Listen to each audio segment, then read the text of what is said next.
Welcome to the Curious Machine. Imagine a world without the devices in your pocket or, the effortless hum of electricity lighting up your home. We're talking about everything from the quantum physics that underpins our understanding of the universe to the simple convenience of, like, a washing machine. None of this happened by accident. It's a result of immense sacrifice, hard work, and, well, the sheer genius of remarkable It's individuals. true. We often take these incredible advancements for granted, don't we? Forgetting the minds and the sheer effort behind them. Today, our deep dive focuses on one such visionary, an inventor who amassed hundreds of patents, someone who could have been one of the wealthiest people in history, actually. But his primary motivation was, well, simply to benefit humanity. Absolutely. We're unraveling the incredible story of Nikola Tesla. And this isn't just about listing facts, it's really a journey into the mind of a man whose dedication to innovation was so profound. He chose his work above all else, eventually dying alone despite leaving behind a legacy that quite literally powers our modern world. We'll explore his surprising childhood, his often turbulent path to innovation, and that intense rivalry that shaped the very way we use electricity today. Our mission here is to extract the most important insights from his extraordinary life, helping you understand his contributions and why they still, profoundly matter. Let's start right at the beginning with Tesla's formative years. So Nikola Tesla was born on July 10th, 1856 in a small village called Smiljan. That was in the Austrian Empire then, now it's modern-day Croatia. His parents were Serbian, his father was an Eastern Orthodox priest, and his mother, Georgina Mandic, she was actually an inventor in her own right, known for creating various tools and appliances around their home. It seems like that inventive spirit was really in his DNA. Yeah, definitely. And apparently, at just 5 years old, Tesla crafted this unique water wheel. It ran remarkably smoothly and efficiently, quite unlike anything else in his village at the time. The early display of ingenuity is so telling, isn't it? It really is. It makes you wonder what truly shapes a genius. For Tesla, it was clearly a combination of his mother's practical brilliance and his own, well, extraordinary mind. He possessed what's called an eidetic memory, basically a photographic memory, and it was coupled with this incredible ability to visualize things. Visualize. How so? Well, he could design complex inventions entirely in his mind, testing them, making improvements, even running them, all without ever needing to touch a physical tool or draw a blueprint first. Wow. So imagine the efficiency of that. Designing a new car, maybe, or even a building completely in your head, down to every bolt and wire, and knowing it would work perfectly before you ever drew a single line. That was Tesla's process. That was his process. It saved him immense time and effort, obviously, but it also showcases a kind of cognitive superpower we can barely comprehend. Yeah, truly. Now, this genius also came with some unique quirks. Tesla had a distinct dislike for women's earrings. Really? Earrings? Yeah, though he liked other jewelry, apparently. He couldn't stand pearls, reacted strongly to peaches, and experienced a strange taste in his mouth if paper fell into liquid. Just odd little things. Huh. He also had strong compulsions, particularly with the number 3. He felt he had to repeat actions or calculate volumes of food and drink in multiples of 3, or he couldn't enjoy them. That sounds like it could be related to OCD, perhaps, though obviously we can't diagnose. Possibly. And his childhood was also surprisingly fraught with danger. He almost drowned multiple times, was nearly boiled in a cauldron, caught in fires, attacked by dogs. It's actually astonishing he survived to adulthood. It truly is. And when we consider these personal struggles and unique mental habits, it, it seems they didn't hinder him. If anything, they sort of fueled his creativity and resilience. It's almost as if navigating these internal and external challenges sharpened his focus on the objective world he was trying to understand and reshape. That's an interesting way to put it. Now, despite his family's wishes for him to become a priest, Tesla dreamed of being an engineer. He just devoured books in his father's vast library, often reading in secret by the keyhole at night when his father hid the candles, supposedly to protect his eyes. Right, the classic young scholar hiding the reading. Exactly. And a pivotal moment came when he stumbled upon a book by a famous Hungarian author, possibly titled The Son of the Father. Tesla later said this book awakened a sleeping giant within him, allowing him to control his impulses and strengthen his willpower. That's a fascinating insight, isn't it, into the power of literature and self-discipline. It's reported that this experience helped him overcome various, well, let's call them bad habits, things like gambling, smoking, excessive coffee, and tea. And this led to a lifelong commitment to health and physical fitness. That discipline, you could argue, directly contributed to his relentless work ethic and his ability to just dedicate himself fully to his inventions. Okay, so moving into his education and early career, Tesla truly was a prodigy. He excelled in primary school and then at the Higher Real Gymnasium in Karlovac, Croatia. Physics demonstrations there apparently captivated him. He was so brilliant at math that his teachers actually suspected him of cheating. Wow. Too smart for his own good, almost. Kind of. Later, at the Imperial Royal Technical College in Graz, Austria, he consistently worked 19-hour days. That includes Sundays and holidays. 19 hours, that's intense. Unbelievably intense. His professors even wrote to his father, warning that he would, quote, die from overwork. He didn't actually graduate from Graz, though, and his family lost touch with him for a bit. And it wasn't just the intense work ethic. His health also presented a major hurdle, right? Yeah, definitely. After high school, he contracted cholera. He was bedridden for 9 months, really close to death. Oh, wow. And in a desperate moment, his father, who still hoped he'd join the priesthood, made this critical promise. If Nikola recovered, he would send him to the best engineering school. Turning point. Absolutely. That promise, combined with medical treatments, gave him the motivation he needed to fight back to health and, ultimately pursue his true passion. So after recovering, he worked as a draftsman, then chief electrician at the Budapest Telephone Exchange, making improvements there. Then he moved to Paris to work for Continental Edison Company, gaining that practical electrical engineering experience. Right. And his supervisor there, a guy named Charles Batchelor, was so impressed by Tesla's skills that he recommended him directly to Thomas Edison himself in the United States. So in 1884, Tesla arrives in New York City, finds himself at Edison Machine Works. His initial tasks: improve generators and develop an arc lamp system for street lighting. And it's such a compelling contrast, isn't it? You have Edison, largely self-taught, a shrewd businessman, viewing inventions primarily through the lens of, monetary gain. And then there's Tesla, scientifically educated, a visionary, prioritizing the benefit to humanity and the sort of elegant solution. Their collaboration, it seems destined for friction from the start. And that friction became apparent pretty quickly.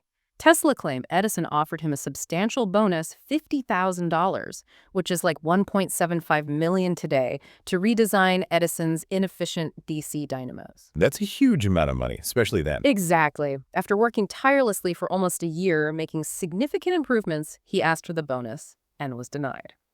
According to the story, when Tesla asked about the payment, Edison just quipped, "Tesla, you don't understand our American humor." Ouch. What a cutting response. Right. But let's talk about a slap in the face after pouring his genius into the project. That moment really encapsulates a fundamental clash of values and maybe personalities too. Was it a genuine misunderstanding? Or maybe a calculated move to exploit a brilliant but perhaps, naive engineer? Hard to know for sure. Regardless, Tesla, feeling profoundly insulted, betrayed. He quit. And it was a severe blow to his career initially. He even spent time working as a ditch digger for just $2 a day. A ditch digger. Wow. That's a profound fall from grace for someone with his intellect. Absolutely. But despite that setback, Tesla's engineering reputation eventually got around. He met investors who helped him establish the Tesla Electric Company. Okay, his own company. Yes. And this is where he developed the alternating current, or AC induction motor. It was a self-starting design that used a rotating magnetic field. Okay, explain that a bit. What made it so special? Well, instead of relying on brushes and commutators, which sparked and needed constant maintenance, like in DC motors, this motor used carefully arranged coils to create a magnetic field that actually spun. This made the motor incredibly efficient and reliable. It was a true game changer, capable of powering homes and businesses over long distances, unlike DC. Got it. And that's where George Westinghouse comes in. Exactly. Westinghouse, a prominent industrialist, quickly recognized the immense potential of Tesla's AC system. He licensed Tesla's patents for $60,000 in cash and stock, plus a royalty. It was $2.50 per horsepower produced by each motor. And he hired Tesla as a consultant for a year. This collaboration really set the stage for one of history's most famous technological battles. The War of Currents. That's the one.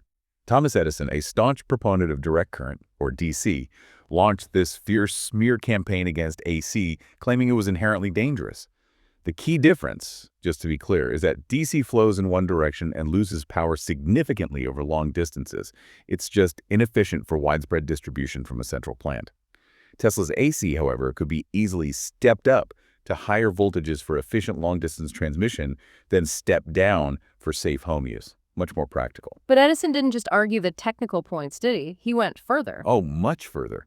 He went to extreme lengths to instill fear, publicly electrocuting animals, stray cats, dogs with AC. And Chillingly, he even funded the invention and use of the electric chair, which used AC to execute a criminal, William Kemmler, all to dramatize the supposed dangers of Tesla's system. That's dark. Really dark. It really is. Yeah. But despite this campaign, Westinghouse Electric faced severe financial difficulties around 1890, largely due to a financial panic hitting the markets. Lenders demanded that Westinghouse cut back on expenses, and that included the lucrative per-motor royalty in Tesla's contract. Which must have put Tesla in an incredibly difficult position. An agonizing choice, really. His life's work, his potential fortune, all at stake. Yet he understood that if Westinghouse failed, his AC system might never achieve the widespread adoption he believed it deserved. The question for him wasn't just about personal wealth, I think, but about the future of global power. So what did he do? In an act of, well, incredible selflessness, Tesla agreed to release Westinghouse from the royalty payment clause in the contract. He tore it up. He just tore it up, knowing what it was worth. Yep. This decision alone cost him millions, potentially billions in today's money, in future earnings, a fortune that would have grown astronomically as AC spread globally. He consciously chose the progress of humanity, or at least his vision for it, over personal wealth. That's remarkable, just truly remarkable sacrifice. It is. Now, years later, Westinghouse did purchase Tesla's patent for a lump sum payment of $216,000 as part of a patent sharing agreement with General Electric. But that initial self-sacrificing act, that remained pivotal for getting AC off the ground. So with the initial funds from his patents, Tesla established several laboratories in New York City. These labs became this hub of innovation. It was here he developed the famous Tesla coil, right? Wow. That resonant transformer circuit that could generate high voltage, high frequency AC. Exactly. You can picture it as this device creating spectacular bolts of artificial lightning, or wirelessly illuminating gas discharge lamps from across a stage without any wires connecting them. That was a big demonstration piece. Yeah. He also showcased a radio-controlled boat, hoping to sell it to navies as a kind of guided torpedo. A radio-controlled boat back then. Yeah, quite ahead of its time. And what's also truly remarkable is that Tesla was conducting experiments with X-rays even before Wilhelm Röntgen officially announced their discovery in 1895. He accidentally captured an X-ray image of a camera screw. Just another testament to his boundary-pushing research. Wow. Okay, so 1893. That year marked a huge turning point for AC, didn't it? The World's Fair. The World's Columbian Exposition in Chicago, yes. Westinghouse won the bid to light the entire fair using AC power. This event was absolutely pivotal. It showcased the safety, the reliability, the efficiency of Tesla's polyphase AC system to millions of people. What does polyphase mean exactly? It just means using multiple alternating currents working together. It makes power transmission even more robust and efficient than single-phase AC. But yeah, imagine stepping into this grand exhibition, illuminated by thousands of brilliant lights. A dazzling display that finally convinced the American public and industry of AC superiority. It was a huge triumph for Tesla and Westinghouse. A vindication for his vision. So following this success, Tesla pursued his grandest vision yet, wireless power transmission. Right. He genuinely believed he could conduct electricity through the Earth or the atmosphere itself. He built an experimental station out in Colorado Springs, created artificial lightning, observed these unusual signals he thought might be communications from other planets. Other planets, wow. Yeah, he was thinking big. His most ambitious project, though, was the Wardenclyffe Tower on Long Island, funded initially by the big financier, J.P. Morgan.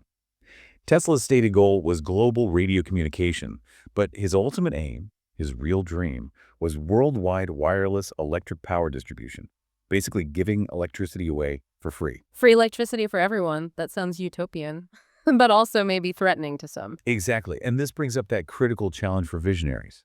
What happens when ideas are so far ahead of their time, or when they clashed with established commercial interests? J.P. Morgan, realizing Tesla intended to provide free wireless electricity, which you can't really put a meter on, effectively pulled his funding. It's a classic example, really, of how a revolutionary concept, if it threatens existing profit models, can be stifled before it even gets a chance. So the Wardenclyffe project failed. It did. It left Tesla in financial ruin, and the tower was eventually demolished during World War I, actually. And adding insult to injury, in 1895, a massive fire destroyed his New York lab. Obliterated years of invaluable research, notes, models, demonstration pieces, everything. Oh, that's devastating. He was heartbroken. Famously said, "I am in too much grief to talk, what can I say?" The loss wasn't just personal. It was a huge blow to scientific progress, undoubtedly. So his later years, How did he manage after these setbacks? Well, having spent most of his money on his projects, Tesla lived his later years in New York hotels, often accumulating unpaid bills, unfortunately. He developed this deep, almost singular connection with pigeons, fed them daily in the park, even brought injured ones back to his hotel room to nurse them back to health. Pigeons in his hotel room. Yeah. He famously declared his love for one particular white pigeon, spent thousands of dollars he didn't really have to care for her, even built a device, apparently, to support her healing wing and leg. It's a touching, if definitely quirky, glimpse into the solitude of his later life. This world-renowned inventor finding solace in, simple acts of care. That's quite a picture. Did he just stop inventing? Not entirely. He continued to work on ideas, even into his advanced age. Things like a bladeless turbine and an early concept for a vertical takeoff and landing aircraft, a VTOL. But at his annual birthday press conferences, which became a bit of a tradition, he made increasingly baffling claims. Like what? Well, a motor that supposedly ran on cosmic rays, a telephores or death ray weapon designed to end all wars, which he claimed he'd built plans for, and even an oscillator he said could destroy the Empire State Building with just 5 pounds of air pressure. Okay, yeah, that's getting out there. A death ray. Right. It's quite a spectrum, isn't it? On one hand, some of these later claims bordered on the fantastical. Yet his earlier predictions, like locating submarines with electric rays, which has a sort of superficial resemblance to modern radar, showed his mind was still years ahead of its time, even if the tech wasn't there. It really highlights the challenge of distinguishing between pure genius and perhaps delusion or exaggeration in a truly visionary mind, especially later in life. And he had some strong views on science and society too, didn't he? He did. He disagreed vehemently with Einstein's theory of relativity, famously calling it a beggar wrapped in purple. He just didn't believe space could be curved because, in his view, it had no properties. He also rejected the idea of atoms being made of smaller subatomic particles like electrons, which was becoming standard physics. So disagreeing with the core tenet of modern physics. Pretty much.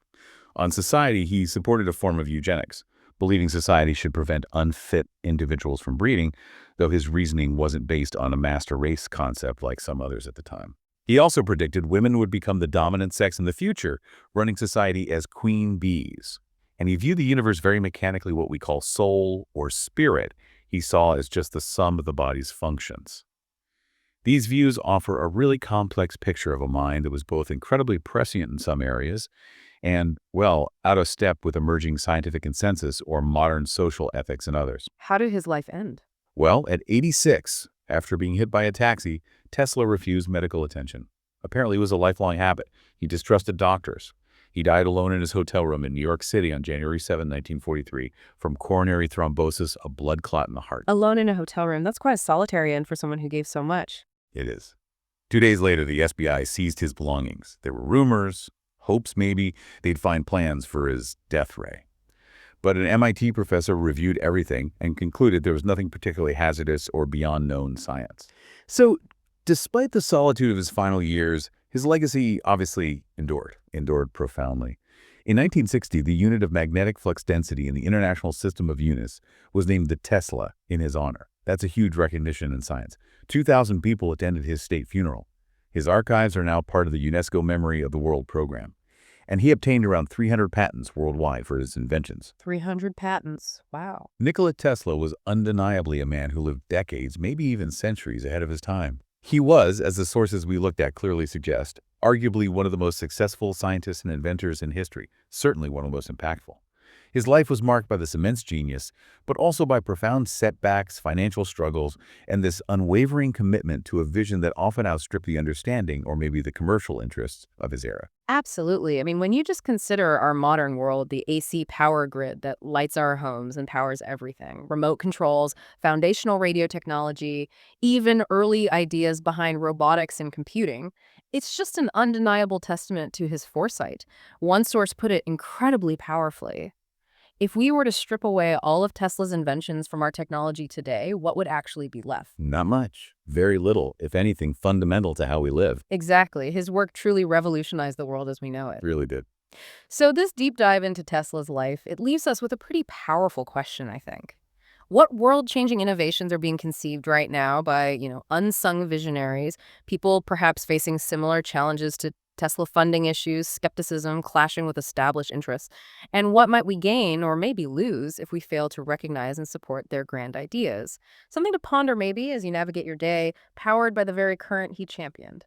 Thank you very much for sharing this enjoyable conversation with us. Until we meet again tomorrow with a brand new topic, take very good care of yourselves. Goodbye.